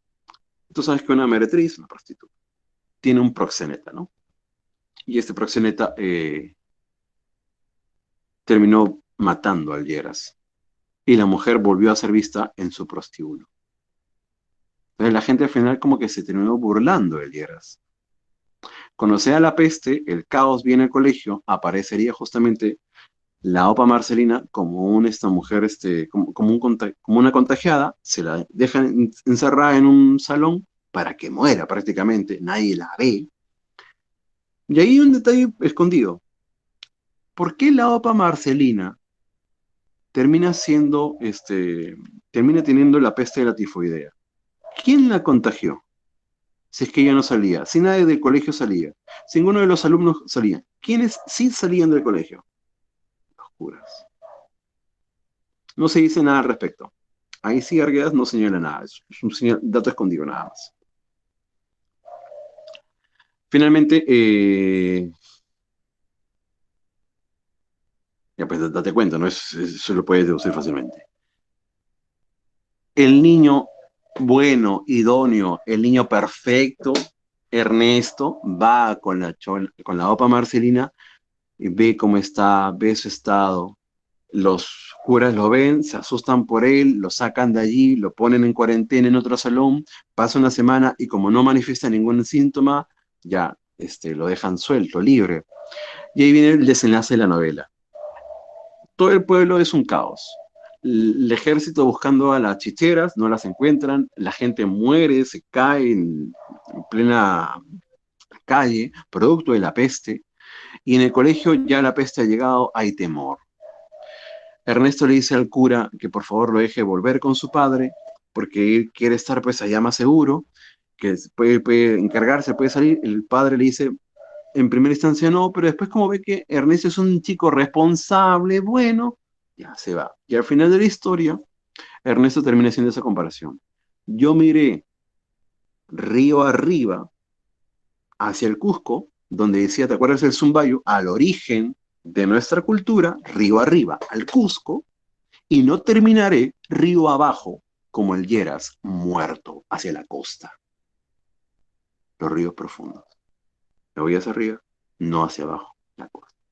Es una metáfora hermosa, contundente. Vuelve a tus orígenes. Es un hermoso mensaje, de verdad.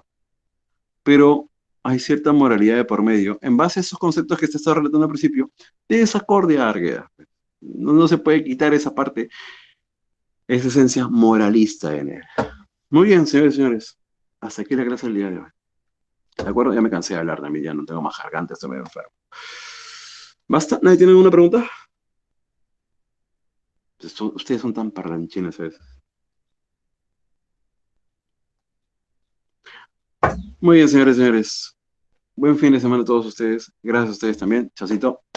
Wakanda Forever. Y ya nos vemos. Chacito.